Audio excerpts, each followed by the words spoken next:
boy, now this is gonna be fun. You're watching Cat Roll Hunter, and we got a big old bucket of pennies, tons of pennies here to go through. I already see some oldies on the top. This could be pretty awesome. Stay tuned.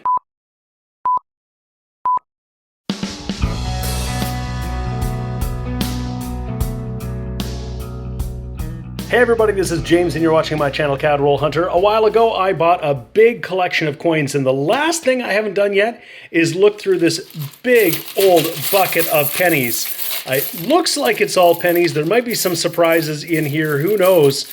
But it looks like we've got a bunch of oldies. There's maybe some bright shiny quote-unquote new ones. That's from 1992, I guess not all that new.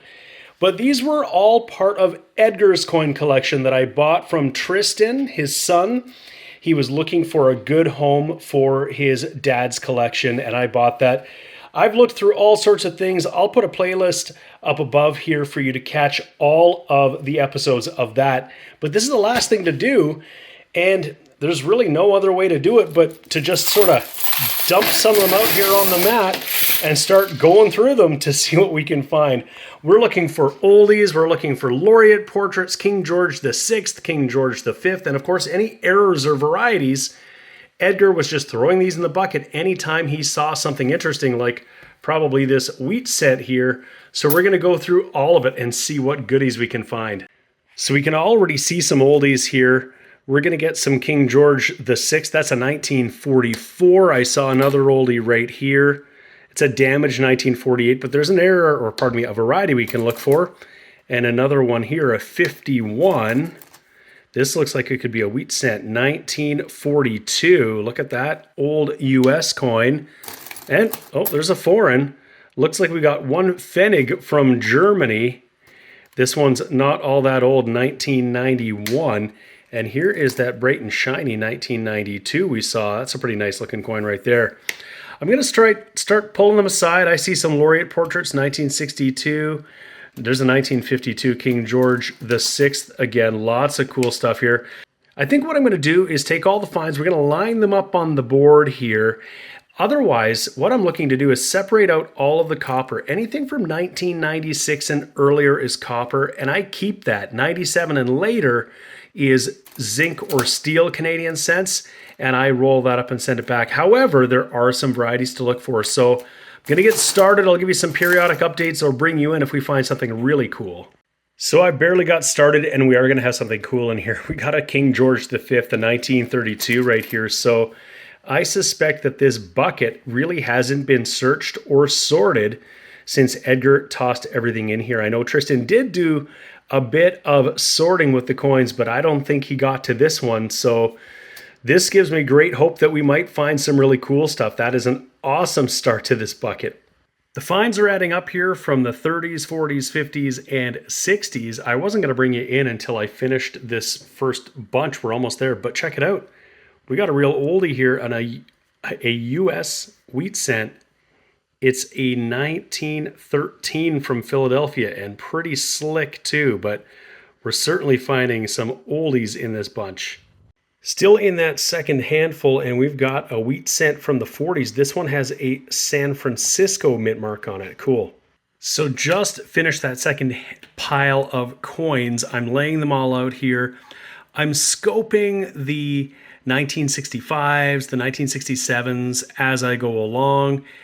Some of the other varieties, like the 62 harp, I haven't been doing that. There's lots of 62s. And the 48s and 49s, I really need to put my mind to it because I have to really think carefully about, do I want the A between the denticles or on the denticles? So it's easier to do those all at the same time. So I'll do those afterwards. But so far we have everything from 1940 on, except for 1946. We don't have that here, but we have something from every other year up until 1964. So we've got a great spread of dates. And so far, still just the one King George V, but you never know. There's still a lot of stuff in this bucket, so hopefully there might be a surprise or two in there. So here's an interesting one. It's a 1964, and you can see it has some interesting bit of a shape to it. At first, I had to wonder, is it some sort of an offsetter strike? But once we just took a closer look, we can see for sure that it's not. I'll show you under the scope. So what we have here is a bit of a vice job. Somebody's taken another penny and pressed it into this firmly enough, probably with a vise, to actually make an impression on the coin. You can see the 1 here. There's the 1 on this coin here. This impression is backwards, so they've put a coin on top of it and pressed it together. You can even see part of the date over here.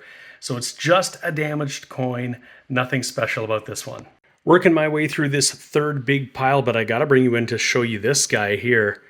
Check this out. It's a 1939, and look at all of that detail. It is really, really nice. This might very well be an upgrader for me. Maybe we'll take a closer look under the scope because that one looks fantastic. So it is certainly circulated, but it's got tons of detail and not nearly as much wear as I normally see in a 30s Lincoln wheat cent. This one looks really great. Here's another wheat cent. It's another oldie. It's our first from the 20s. So we now have something from the teens, the 20s, the 30s, got a bunch from the 40s, and a whole bunch from the 50s. That is pretty awesome. Very into this bunch, and we're going to get another old US, and it looks pretty slick. And we'll see if it is an older one or not. It has the look of it for sure.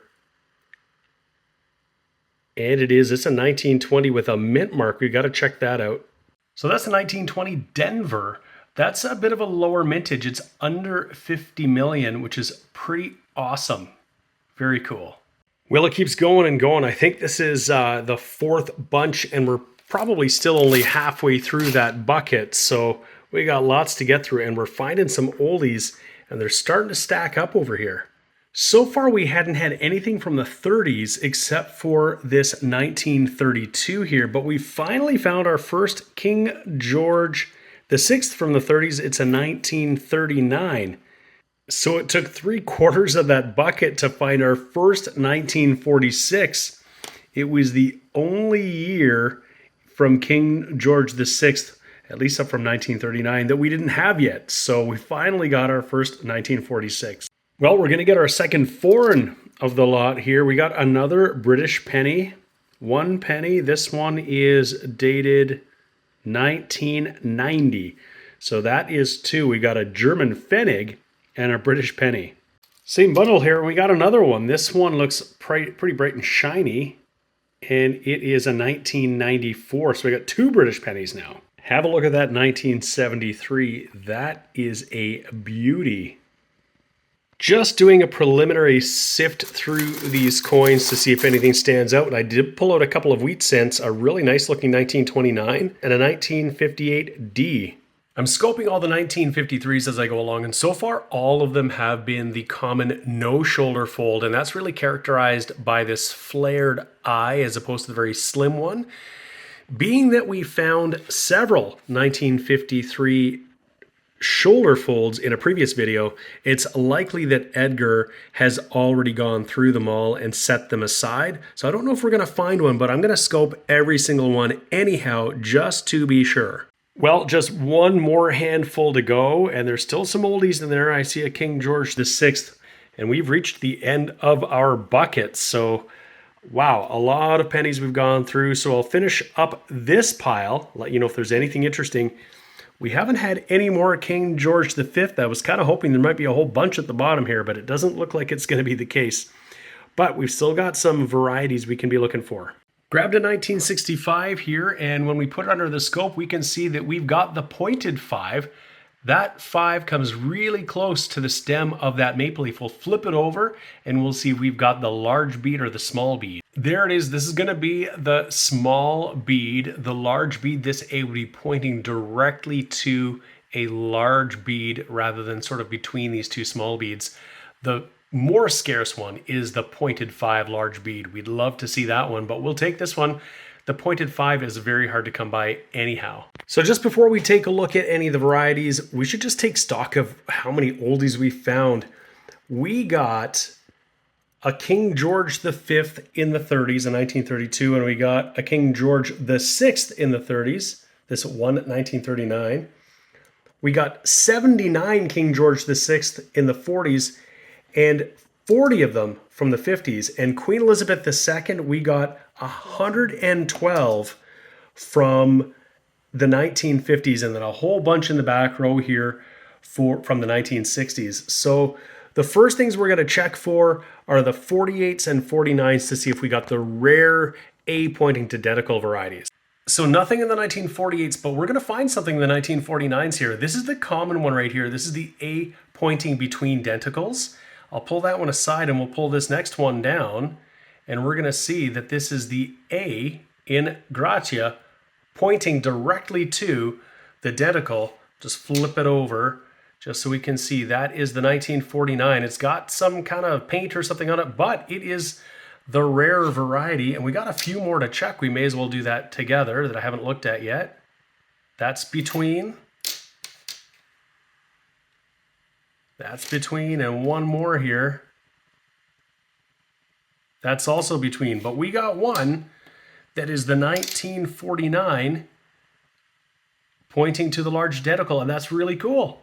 So I've already scoped all the 1953s. We didn't find any shoulder folds, and we didn't find any of the rare no shoulder folds in 54 and 55. The next ones I'm going to look at are the 1962s to see if we can find that guitar or harp variety. Snow varieties in the 1962s. We've got a whole bunch of 1964s here. We're going to hope we could find one of those extra spine. We'll see. So I'm about 3/4 of the way through the 1964s, and we found another extra spine. It's really just looking at this spot here, just to the right of this bud. You'll see that extra little piece of metal. That's the extra spine. It's just a die variety, but is one that collectors are looking for. And we found one in the 64s. I found one in the last bunch of pennies from this collection. So that's really cool to add another one to my collection. So that was a fun hunt. We got tons of older Canadian stuff from the 30s, the 40s, and the 50s. We got a whole whack of US wheat cents. In fact, pretty much everything we got was copper. I filled this bucket here. This is everything from 1965 and newer. All the rest of the stuff here, though, I roll up by the year. But this is all we had for Canadian steel and zinc cents, 6 cents. We had a small handful of US cents and a couple copper US cents, but otherwise, we had mostly copper. So I hold on to all of my copper and I roll up all of my laureate portraits and King George VI by year. I set aside a few bright and shinies. There weren't a lot of them though, but we had this 1964 and 1973. This 1957 is turning brown, but it's got a lot of detail. I'll just see if it might be better than what I have in my own collection. And of course, I got a stack of some newer ones, some 1992s that looked really good. And we got a few foreigns too, so that's pretty awesome. Not to mention, of course, the fact that we got a couple of varieties that I'm always looking for. We got a pointed 5 1965, they're pretty hard to find, and this 1964 extra spine.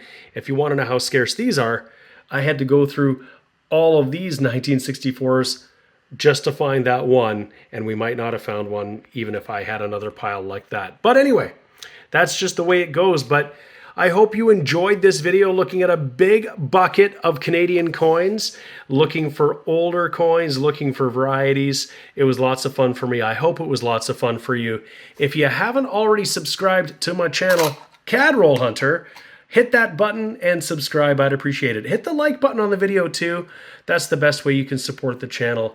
And of course, I thank you so much for watching. It's always appreciated. I always appreciate it. Thank you so much. We'll see you again next time. The sponsors of today's video are Lighthouse Canada and the Charlton Press.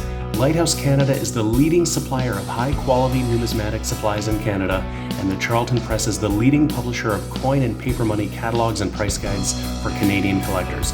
Go check out their online stores today and use the exclusive discount code CRH20 for 20% off all your purchases.